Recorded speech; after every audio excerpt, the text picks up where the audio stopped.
Sir ఇంకోటి SEBI new rules అని చెప్పారు. యాక్చువల్గా ఇన్వెస్టర్లకు న్యూ రూల్స్ ఫస్ట్ ఏంటిది అంటే సెబీ వాళ్ళు ఈ F&O దాని మీదే ఎక్కువ ఫోకస్ చేయడం జరిగింది. ఈ ఫీచర్స్ అండ్ ఆప్షన్స్ లో 100లో 90 మంది పైసలు పోగొట్టుకుంటారు. కాబట్టి దాని మీద ఎప్పటికప్పుడు అంతకుముందు ఎవరైతే సెబీ చైర్మన్ మాధవి పుర్బుజ్ గారు కానీ ఎవరైనా సరే RBI గవర్నర్ కానీ ఎవరు చెప్పినా ఇదే చెప్పేది. అయితే ఇప్పుడు వీటికి కొత్త రూల్స్ తీసుకురావడం జరిగింది. అవన్నీ ఇప్పుడు కావు, టైం ఉందన్నమాట. అది ఎప్పటి నుంచి ఏంటిదంటే F&Oలో MWPL అని ఒకటి ఉంటుంది, మార్కెట్ వైడ్ పొజిషన్ లిమిట్. అంటే ఇప్పుడు ఈ F&Oలో ఏం జరుగుద్ది అంటే డెలివరీస్ ఉండవు, ఓన్లీ స్క్వేర్ ఆఫ్లే ఉంటాయి. ఎవరైతే డెలివరీస్ ఉండవు కాబట్టి ఈ స్క్వేర్ ఆఫ్ అంటే మార్జినే పే చేస్తాం మనం 20%, 18% ఆ స్క్రిప్ట్ని బట్టి, ఆ స్క్రిప్ట్లో వర్టాలిటీని బట్టి మార్జిన్ పే చేస్తాం. ఆ మార్జిన్ ఏదైతే ఉందో దాన్ని MWPL అంటారు, మార్కెట్ వైడ్ పొజిషన్ లిమిట్. ఏదైతే కంపెనీలు చేస్తాయో ఆ కంపెనీలకి ఎక్స్చేంజ్ వాళ్ళు ఇంత పొజిషన్, ఇంత అంటే స్క్రిప్ట్ని బట్టి, దాని యొక్క లిక్విడిటీని బట్టి, దాని యొక్క క్యాపిటల్ని బట్టి దానికి ఒక లిమిట్ పెడతారు. దాన్ని మార్కెట్ వైడ్ పొజిషన్ లిమిట్ అంటారు. దాన్ని ఏదైతే ఉన్నాయో అవన్నీ F&O కాంట్రాక్ట్స్ ఏవైతున్నాయో అవన్నీ కూడా ఇప్పుడు రూల్స్ మార్చడం జరుగుతుంది. అది యావరేజ్ డైలీ డెలివరీ వాల్యూ మీద బేస్ చేసుకొని 3 months చూసి అవన్నీ 65 times అవి చేయాలనేది. అదంతా అంటే చాలా ఉన్నాయి, అదొక రీజన్ అనమాట. తర్వాత బ్యాన్లోకి వెళ్తాయి. ఎప్పుడైతే షేర్లు బ్యాన్ అంటారు. బ్యాన్ అంటే ఏంటంటే ఈ మార్కెట్ వైడ్ పొజిషన్ లిమిట్ ఏదైతే లిమిట్ ఉందో ఎక్స్చేంజ్ వాళ్ళు డిసైడ్ చేసినటువంటి ఒక కంపెనీలో ఆ లిమిట్ కనుక 95% కనుక దాటితే, రీచ్ అయితే అప్పుడు ఆ స్క్రిప్ట్ని బ్యాన్లో పెడతారు. బ్యాన్ అంటే ఏంది, ఎవరైతే కొనుక్కున్న వాళ్ళు ఉన్నారో, అమ్మిన వాళ్ళు ఉన్నారో వాళ్ళే స్క్వేర్ ఆఫ్ చేసుకోవాలి తప్ప ప్రెషర్కి ఆ పొజిషన్ తీసుకోవడానికి ఎలిజిబిలిటీ ఉండదు. దాన్ని బ్యాన్ అంటారు అనమాట. ఈ బ్యాన్లో కూడా కొన్ని చేంజెస్ చేయడం జరిగింది. మళ్ళీ వీటితో పాటు ఇండెక్స్ డెరివేటివ్స్ ఉన్నాయి, దానికి కొత్త లిమిట్స్ సెట్ చేయడం జరిగింది.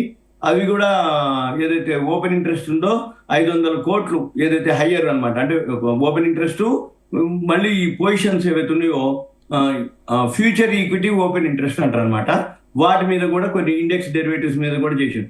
మళ్ళీ వీటితో పాటు ఇంట్రాడేలో కూడా మానిటరింగ్ చేయాలని చెప్పేసి మార్కెట్ వైడ్ పొజిషన్ లిమిట్లో ఇంట్రాడేలో కూడా మానిటర్ చేయాలని చెప్పేసి దాని మీద ఒక రూల్స్ కొత్త రావడం జరిగింది. తర్వాత నాన్ క్రైటీరియా అంటే నాన్ బెంచ్ మార్క్ ఇండెక్స్లు ఉంటాయి, వాటి మీద కూడా ఒకటి చేయడం జరిగింది. మళ్ళీ వీటితో పాటు F&Oలో ఇప్పటి వరకు ప్రీ ఓపెన్ సెషన్ లేదు.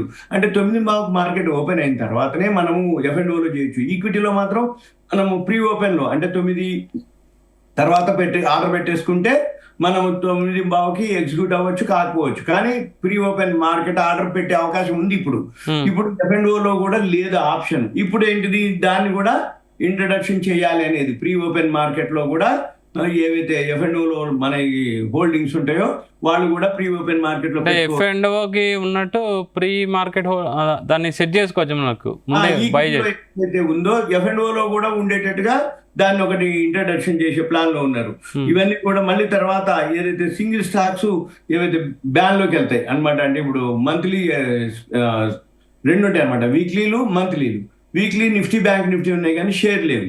అయితే ఇప్పుడు ఏవైతే సింగిల్ స్టాక్స్ ఉన్నాయో వాటికి సంబంధించి కూడా ఈ బ్యాన్ పీరియడ్ ఏవైతే ఉన్నాయో వాటిని రెడ్యూస్ చేయడానికి కోసం పోస్ట్ బ్యాన్ అనమాట, అంటే ఫ్యూచర్ ఈక్విటీ ఓపెన్ ఇంట్రెస్ట్ అంటారు, వాటితోటి వీటిని అందులో కూడా కొంచెం అడ్జస్ట్మెంట్స్ ఉన్నాయి. ఇవన్నీ కూడా ఇన్వెస్టర్స్ కి ఉపయోగపడతాయి అనేది వాళ్ళ ఉద్దేశం. ఇవన్నీ కూడా ఇప్పటి నుంచి కావు, ఇంకా చాలా టైం ఉంది. ఎప్పటి నుంచి అంటే సుమారుగా అక్టోబరు డేట్ ఉంది.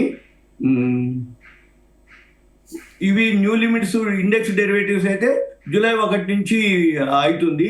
మన ఇంట్రాడేది మానిటరింగ్ మాత్రం నవంబర్ 3 నుంచి ఉంది. ఇది ఈ సెబీ నామ్స్ అంటే అవి అప్లికబుల్ అప్పటి నుంచి.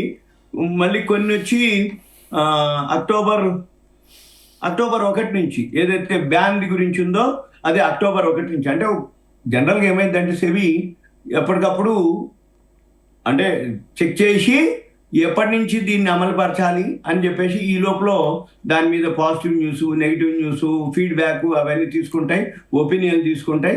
తర్వాత ఇంప్లిమెంటేషన్ జరుగుతుంది. ఇది సెబీలో కొత్త రూల్స్.